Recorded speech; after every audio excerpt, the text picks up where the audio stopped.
Welcome to another deep dive. This time we're going to be talking about UFOs. Oh, yeah. You know, we had to do it at some point, and Gotcha. this one in particular, from 1977, Mm-hmm. the Broadhaven School UFO sighting. Yes, so many witnesses. It's pretty incredible. Yeah, and this isn't like just one person seeing something strange in the sky. Like, Yeah. this was A whole bunch of people. a whole group of children Yeah. reporting this, and they all pretty much said the same thing, which makes it really interesting. And it's been consistent, too, over the years. Exactly. Their stories. Yeah, so let's set the scene a little bit. Yeah, let's do that. So February 4th, 1977, Okay. at Broadhaven School in Pembrokeshire, Wales. Right. Just a normal day, right? Sounds like it. Kids at school, and Right. they reported seeing this silver cigar-shaped object Wow. landing in a field near their school. That's crazy. Yeah, and it wasn't just like they saw it for a second, you know? They Yeah. described it as being around 30 feet long with a dome on top. So they got some good details in there. They were pretty specific with what they saw. Yeah, and That's pretty wild. this is where it gets even more interesting. Okay. So they see this object, right? Mm-hmm. But then they also report seeing a figure Oh, really? standing next to it Okay. in a silver suit and helmet. All right, so someone's getting out of this thing. Right. It wasn't just an empty craft. Wow. That's a whole other level. It takes it up a notch. It really does, yeah. So you go from just seeing a UFO, Mm-hmm. which is already pretty crazy, It's something, right? to seeing a potential being. Right, an actual being, right? Yeah. Not just the craft itself. And these kids, their stories haven't wavered Wow. at all. They've been saying the same thing for decades. That's one of the things that's so interesting about this case, right? Like, a lot of times you hear these stories and, like, memories are unreliable. Exactly. They change over time. They can be influenced. Yeah. Yeah. But these kids have been saying the same thing. Yeah. For years and years and years. Pretty incredible. And that's why I think this one is so fascinating. So you're saying the consistency of their stories Yeah. is really what makes this one stand out? It really does for me. Yeah. Yeah, because they could have easily been influenced or, Exactly. changed their story over time. Yeah. Their memories could have gotten fuzzy. Right. It could have been something else. Right. But the fact that they said the same thing all these years, Yeah. that really gives it some credibility. Okay, so with all these details, Right. you would think that the authorities would have found something, You would think, right? some evidence, Some physical evidence or something. some trace of this landing or something. Yeah, like a little piece of metal or something. Right. Or some kind of burn mark where it landed. Yeah. Who knows? But do you think there'd be something? Right. But they didn't find anything. No. So both the local authorities Mhm. and the Ministry of Defense, Wow. They even got the Ministry of Defense involved. they looked into it. And nothing. Nothing conclusive. Really? Yeah. So what did they say? Basically that nothing out of the ordinary happened. How can you say that? I know. How do you explain Right. multiple witnesses saying the same thing? Yeah, you can't just dismiss that, right? Right. And I imagine that didn't go over well with the public. No, it did not. Mm. It really fueled a lot of speculation. Yeah. And probably some accusations of a cover-up. Oh, yeah. Of Yeah. course. Yeah. People were saying they're hiding something. Right. Because how could something like that just disappear Exactly. with no trace? You would think there'd be something left behind. So that lack of explanation kind of made the mystery even bigger. Absolutely. And of course, the media got a hold of this story. Of course they did. I bet this was all over the place. It was everywhere. Newspapers, magazines, TV. I bet this little town in Wales wasn't used to that kind of attention. No, not at all. They were thrust into the spotlight. Yeah. I mean, it was a global story. Wow. That's crazy to think about. Yeah. And it put a lot of pressure on the witnesses and their families, too. Oh, I bet. Yeah, they had to deal with all this attention Right. People probably asking them questions all the time. all the time. And some people believed them, Of course. and some people didn't. Right. Some people thought they were making it up. Or that they were crazy, or Exactly. who knows. It can be really tough. Yeah. I bet it was a lot for them to handle. Yeah. So we know that the Broadhaven school sighting got a ton of attention. Mhm. But I'm curious, was this like the only strange thing that happened in this area? That's a good question. And that's what makes this even more interesting. Okay. Because a few weeks after the school sighting, Mm-hmm. there was another strange encounter. Oh, really? Yeah. Okay. A woman named Rosa Granville Okay. reported a strange encounter near Haverfordwest. Haverfordwest, isn't that pretty close to Broadhaven? Yeah, it is. So what happened to her? She said she saw a figure Another. in a silver suit. No way. Yeah. Two different people Mhm. seeing these silver-suited figures, I know, it was pretty wild. and it's all happening in the same area. Right around the same time. What are the chances? It's pretty crazy. That can't just be a coincidence. Yeah, it really makes you wonder, like, Yeah. is there some connection Yeah. between these events? It's almost like Pembrokeshire was a hotspot for UFO activity. Yeah, it really Yeah. does seem that way, right? Yeah. So the question is, why Pembrokeshire? Yeah. What is it about this place that makes it so special? Why are all these things happening there?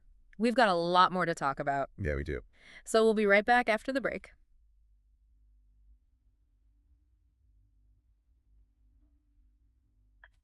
All right, so we're back, and we're still talking about the Broadhaven School UFO sighting and all the other weird stuff happening in Pembrokeshire. Yeah, this whole silver suit thing is really interesting. It is, and we're going to get to that, I promise. Okay. But first, I kind of want to talk about the impact all this had on the people who lived there.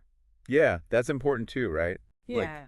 Like this wasn't just a fun little news story. Right, it was a big deal. Yeah, it really affected the community. So it wasn't just like a one-day news story and then everyone forgot about it. No, not at all. This thing really stuck with people. Yeah. It became like a part of their history. Wow, so it changed the town. Yeah, it did in a way. Okay.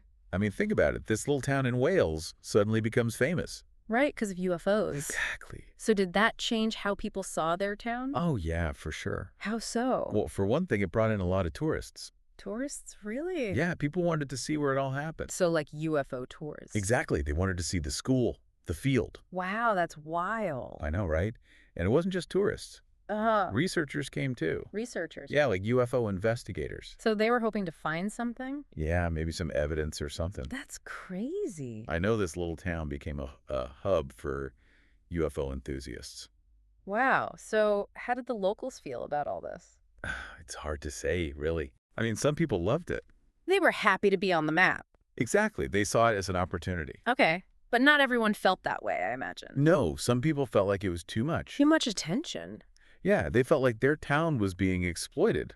I can see that. Like their town was being defined by this one event. Right. It wasn't just about the UFOs anymore. Exactly. It was about the attention and the tourists and everything else. And it probably affected the witnesses, too. Oh, yeah, absolutely. I mean, imagine being those kids. I know it must have been overwhelming. Yeah, to have everyone talking about you. And not everyone believed them either. Right. Some people probably thought they were lying or making it up. Exactly. And that could be really tough to deal with. Yeah, especially for kids. It's a reminder that behind these stories, there are real people Right. with real feelings. It's easy to forget that. Yeah, we get caught up in the mystery and we forget about the human side of it. So let's go back to the event itself. What do you think really happened in Pembrokeshire? Well, the official investigation said nothing out of the ordinary. Right. But we know that doesn't explain everything. Exactly. There are still a lot of unanswered questions. So what are some of the theories out there? Oh, there are a lot of theories. Like what? Well, some people think it was just a misidentified aircraft Okay. or maybe some weird weather phenomenon. A weather balloon or something? Yeah, something like that. Okay, what else? Others think it might have been some kind of secret government experiment. Oh, interesting. Yeah, maybe something military. And then there's the alien theory. Oh, of course, we can't forget about the aliens. That one's always the most fun to think about. It is, isn't it? Yeah, even if it's not the most likely explanation. But the truth is, we just don't know. Yeah, there's not enough evidence to say for sure. Exactly. And that's what makes it so fascinating. Right, the mystery keeps us guessing. It does. And it makes us want to learn more. So do you think we'll ever know what really happened? It's hard to say, maybe one day. Yeah. Maybe some new evidence will come out. Or maybe someone will come forward with new information. Yeah, you never know. Or maybe it will just always be a mystery. That's possible too. A mystery that keeps us wondering. And keeps us looking up at the sky. Yeah, maybe that's the beauty of it. Maybe it is. The unknown keeps us curious. It keeps us exploring. It keeps us asking questions. It reminds us that there's still so much out there that we don't understand. And that's pretty exciting. It is. We've covered a lot today. We have. A lot of interesting stuff. We talked about the Broadhaven School UFO sighting. Those silver-suited figures. The impact on the community. The theories. And the mystery that still remains. It's been quite a deep dive. It has. And I think we've given our listeners a lot to think about. I hope so. We'll be back soon with another deep dive into something strange and mysterious. Sounds good to me. Until then, keep looking up. And keep wondering. Okay, so we've talked about the Broadhaven school sighting and these silver-suited figures and the impact it all had on the community. Yeah, it's a pretty fascinating case. It is, and it makes you wonder, What's that? what is it about Pembrokeshire? Oh, yeah. Why are all these strange things happening there? That's the million-dollar question, isn't it? It is, like, is it just a coincidence? Right. Or is there something more going on? It really makes you think. It does. Like, are there certain places on Earth that are just more prone to UFO activity? Some people think so. Really? Yeah. Like maybe there's something about the geography or the energy of a place. So you're saying there might be, like, UFO hotspots? Exactly. Wow, so like how some places are more likely to have earthquakes? Yeah, kind of like that. So maybe Pembrokeshire is just one of those places. It's possible. Why? That's the mystery, right? It is, like, what is it about Pembrokeshire? Some people think it has to do with electromagnetic fields Okay. or maybe certain geological formations. And Pembrokeshire does have a pretty unique landscape. It does, with the coastline and everything. Right. It's a beautiful place. It is, and it's got a lot of history, too. Yeah, ancient history. Exactly. So maybe there's something about that. Something that draws these UFOs in. It's a possibility. It sounds almost mythical. I know, right? Like ancient energy fields and gateways to other dimensions. It's definitely intriguing. It is, and I know we don't have any proof, Right. but it's fun to think about. It is, and it's important to keep an open mind. Yeah, who knows what we'll discover in the future. Exactly. Our understanding of the universe is always changing. Right. What seems impossible today might be normal tomorrow. That's a good point. So maybe one day we'll have the answers. Maybe we will. But for now, we just have to keep asking questions. And keep exploring.